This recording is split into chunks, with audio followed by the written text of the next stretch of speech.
একজন হাত তুলে বলুন আপনার বুথে একটা বৈধ ভোটারের নাম কাটা গেছে। কেউ দেখাতে পারবেন না। তাহলে এখন শুনানি হচ্ছে, কাগজ গিয়ে জমা করুন, যা যা কাগজ চাইছে সেখানে দিন, রিসিভ রাখুন, নিশ্চিন্তে থাকুন, আপনারা নিশ্চিন্তে থাকুন। একটাও বৈধ ভোটারের নাম কাটা যাবে না আইন অনুযায়ী। এরপরে যদি কেউ ইলেকশন কমিশন অফ ইন্ডিয়া যদি পাকামু মেরে কারো নাম কাটে, আপনারা ভয় পাবেন না। আপনাদের পাশে কেউ থাকুক আর নাই থাকুক, আমি এখানে এসে কথা দিয়ে যাচ্ছি, আপনাদের পাশে খামচিহ্ন থাকবে, নওশাদ সিদ্দিকী থাকবে, আইএসএফ থাকবে আপনাদের হয়ে লড়াই করার জন্য। কারণ আপনাদের দলের প্রতিষ্ঠাতা, আমাদের দলের প্রতিষ্ঠাতা পীরজাদা আব্বাস সিদ্দিকী ভাইজান আমাকে বলেছে, তুই রেডি থাক, পশ্চিম বাংলার কোন একজন বৈধ ভোটারের নাম যদি কাটা যায় তাহলে আইনি লড়াই সুপ্রিম কোর্টে গিয়ে করবি। আমাকে বলেছে, আমার যদি কোনো মতুয়া, আমার কোনো নমশূদ্র, আমার কোনো হিন্দু, আমার কোনো আদিবাসী, আমার কোনো মাহাতো, আমার কোনো খ্রিস্টান বা আমার কোনো মুসলমান ভাইয়ের যদি নাম কাটা যায়, তার পাশে কেউ থাকুক আর নাই থাকুক, আমাকে সুপ্রিম কোর্টে গিয়ে মামলা করার নির্দেশ আমার বড় ভাইজান দিয়ে দিয়েছে। তাহলে বাজার এখানে বিভিন্ন সমাজের মানুষ, বিভিন্ন ধর্মের মানুষ, বিভিন্ন বর্ণের মানুষ আছেন। আমি আপনাদের বলবো, মাথা তুলে থাকবে। আর মোদিজি আপনার ভোটাধিকার কাটতে পারবে না অন্যায় ভাবে, আর মমতা দিদিও অবৈধ পন্থা অবলম্বন করে আপনার ভোটার লিস্টে নাম তুলতে পারবে না, এটুকু মাথায় রাখবেন। শুভেন্দু অধিকারী যদি বলে কারো ভোটার লিস্ট থেকে নাম কেটে দেব, এটাও যেমন অসম্ভব। অভিষেক ব্যানার্জি যদি বলে সবার ভোটার লিস্টের নাম রেখে দেবো, এটাও কিন্তু অসম্ভব।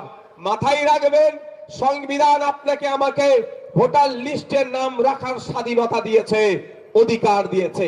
আর্টিকেল 326 আমাদের দেশের সংবিধানের 326 নম্বর ধারায় বলা হচ্ছে, 18 বছরের ঊর্ধ্বে প্রতিটা ভারতীয় নাগরিকের ভোট দানের স্বাধীনতা হচ্ছে।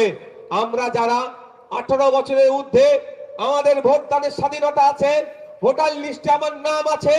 যদি ইলেকশন কমিশন অফ ইন্ডিয়া আমার কারো নাম কেটে দেয়, সে আমার সনাতন কাকা হতে পারে, রহিম চাচা হতে পারে, ফতেমা মা হতে পারে, বা সীতা মা হতে পারে, দেখার আমার দরকার নাই। কোন একজন বৈধ নাগরিকের, বৈধ ভোটারের যদি নাম কাটে, তার জন্য সুপ্রিম কোর্টে মামলা করতে নওশাদ সিদ্দিকী যাবে। দিল্লিগামী ফ্লাইট ধরতে যাব। তবে এই মমতা ব্যানার্জির মতো দিল্লিগামী ফ্লাইট ধরে বিজেপির সাথে, কেন্দ্রের বিজেপির সাথে আলোচনা করে কয়লা চোর, গরু চোর, বালি চোর, ওই চোরগুলোকে বাঁচানোর মতো আমি আলোচনা করব না। তাই বন্ধুগণ, মাইকের আওয়াজ যাচ্ছে, বাজার, আমি বলবো নিশ্চিন্তে থাকুন। যে যে পেশার সাথে আছেন মনোযোগ দিয়ে ওই পেশায় লেগে থাকুন। কারণ এখানে হেভি সংখ্যার মায়েরা আছে। মায়েরা যদি মনে করে এসআইআর এর টেনশন মাথায় নেবে, সকালে বাপ গেছে উঠে মাঠে, দুপুরবেলা বাড়িতে আসবে একটু ভাত ডাল ভাত খাবে। মা এখন রান্না করতে শুরু করেছে এসআইআর এর টেনশন নিয়ে। ও নুন হয় বেশি দিয়ে দেবে, নাহলে নুনই তরকারিতে দেবে না, বিপদ হয়ে যাবে। বাপ দুপুরবেলায় ওই মাঠ থেকে এসে নুন ভাত খেতে হবে, নাহলে বিনা নুনের হলে তাও নুন দিয়ে খেতে পারবে। আর যদি নুন বেশি হয়ে যায়, আর যদি আমার তরকারিটা পুড়ে যায়, আরো বিপদ হয়ে যাবে, ক্যাচার লেগে যাবে। তাই মা আমার টেনশন নেবেন না। আপনার এসআইআর, আপনার ভোটার লিস্টের নাম আপনার থাকবে, ভয় পাওয়ার দরকার নেই। ঠিক একই ভাবে সকালে উঠে এই বাজারে ভ্যান নিয়ে আসছেন, সংসার চলে এখানে ভ্যানটা, বা এখানে সবজি বিক্রি করে সকালে উঠে ভ্যানটা চালিয়ে আসছেন, এসআইআর এর টেনশন, পাশে বড় গাড়ি একটা হরেন দিচ্ছে, কোনো হরেনের আওয়াজ মাথায় আর ঢুকছে, বিপদ হয়ে যেতে পারে তো ভাই। তাহলে এসআইআর এর টেনশন মাথা থেকে সরিয়ে দিয়ে আপনি আপনার কাজটা করুন, বাকিটা বুঝে নিতে আমাদেরকে দিয়ে দিন, আমাদের উপর দায়িত্ব তুলে দিন।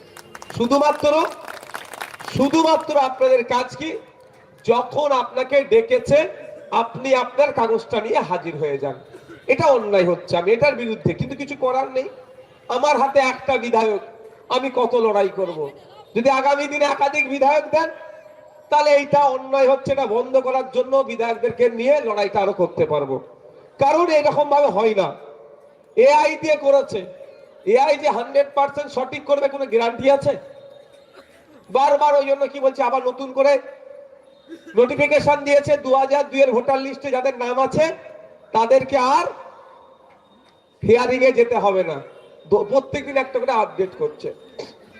তাই বন্ধুগণ, আমি আপনাদের বলার বক্তব্য এটাই, এসআইআর নিয়ে অহেতুক আপনারা ভয় পাবেন না। পারছেস? এবার আসা যাক এসআইআর এর নিচে যে পয়েন্টটা দিয়ে আছে, ওবিসি সংরক্ষণ পুনর্বহাল এবং ফেক এসটি এসসি সার্টিফিকেটের বাতিলের জন্য আজকে আমাদের অধিকার সভা। অধিকারের জন্য আমাদের এই সভাটা করছি, আমার অধিকার আমি পাবো। এই বাজারে অনেক এসসি সমাজের মানুষ আছে, অর্থাৎ দলিত সমাজের মানুষ, আদিবাসী সমাজের মানুষ খুঁজলেও পাওয়া যাবে।